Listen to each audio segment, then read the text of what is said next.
Of course, I understand that people are different, but I have never encountered such weirdos in my life.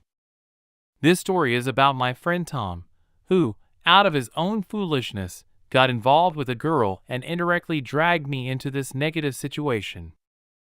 Before her, Tom had girls, one better than the other, but something always went wrong. Unexpectedly, at one fine moment, he introduced me to this strange girl and said, "Joe, it's serious between us. We are in love and preparing for the wedding." Jessica was of a rather strange appearance. It seemed to me that she dressed specifically to scare away crows. She immediately said at the first meeting, "Tom loves me, and I love him. We will be a great family." Taking my friend aside, I asked him if they knew each other well. "Does it matter?" replied Tom. "After 2 months of dating, I am sure she is my person." "Did you see how creative she is?" "Well, yes," I answered in confusion, not finding the right words. Jessica, his girlfriend, was a pretty girl, but her overt vulgarity and untidiness immediately caught the eye. Her disheveled hair of an acid color, awkward clothes, and shabby manicure revealed her as a sloppy person. Moreover, as it turned out later, she loved a party lifestyle and drank 5 or 6 cans of beer every evening. Jessica had already experienced family life, which resulted in the birth of a son. Sending her son to live with her mother, she partied and enjoyed her freedom. I repeatedly tried to talk sense into my friend, but in vain. He found his own excuses for all my moralizing. "Yes, she's cool, knows how to keep a conversation, and we'll soon take her son in." A month later, they got married, and Jessica joined our company. My girlfriend and I tried to find common ground with her and discover some positive qualities in her, but it was very difficult. I had already come to terms with my friend's choice.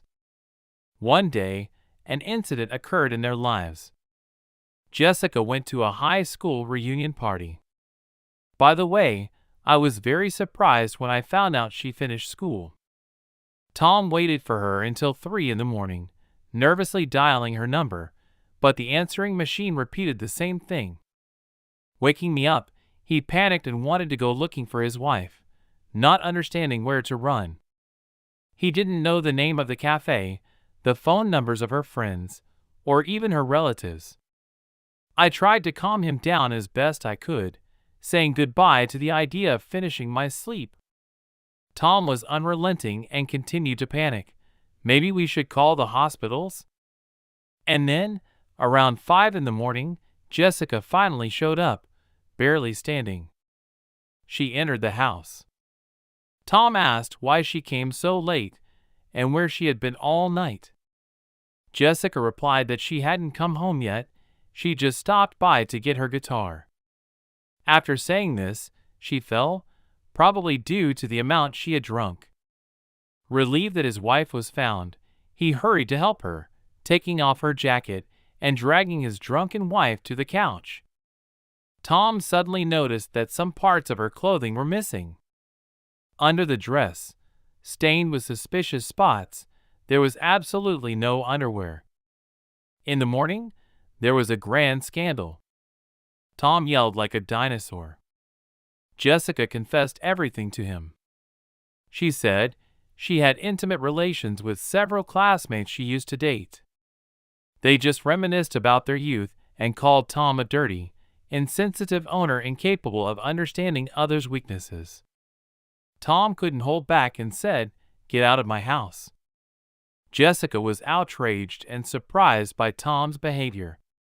With her head held high, she left the house and said Tom would soon crawl back to her on his knees, begging for forgiveness. A week later, her mother called me, demanding to speak to Tom. I explained that we rarely saw each other, and then this woman, with aggression in her voice, started insulting me and Tom. But it didn't end there. 2 days later, the phone rang again. I picked up the phone and heard, Tell your friend that if he doesn't return and ask her for forgiveness, it will be worse for him and you." This was her brother Bill, who had just recently gotten out of prison. He said that if Tom didn't apologize to Jessica and return to her, he would become Bill's wife. I understood what Bill meant. Then Jessica's grandmother called, promising to put a curse on us. I don't know about Tom, but I lost my potency, and even pills didn't help. I blocked all their numbers, but the calls continued.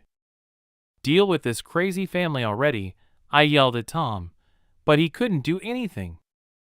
These people harassed him from all sides, writing on social networks, sending couriers with threatening letters, and bombarding his boss with complaints. But luckily for us, a month later, Jessica found a new object of desire, and this family finally left us alone.